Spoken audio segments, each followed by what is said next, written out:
Hi there. Welcome to OnceHub video tutorial. I'm Adnan from the OnceHub support team, and in this quick session, I'm going to walk you through how to track the source of your bookings using UTM parameters in your booking calendar. Now, if you are wondering what UTM parameters are, they are just a little tags you add to your booking link. These tags help you see exactly where your bookings are coming from, like Facebook, LinkedIn, email campaign, and so on. Super helpful if you're running multiple promotions. Let's start with sharing your booking calendar as a standalone page.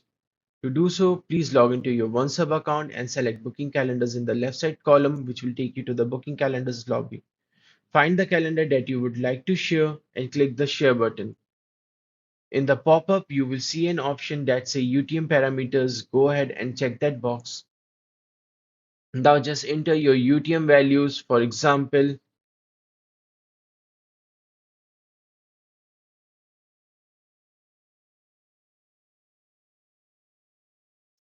once done, click copy and close, and that's it. You have got tracking enabled booking link ready to share. And that's all for now. Thank you so much for watching.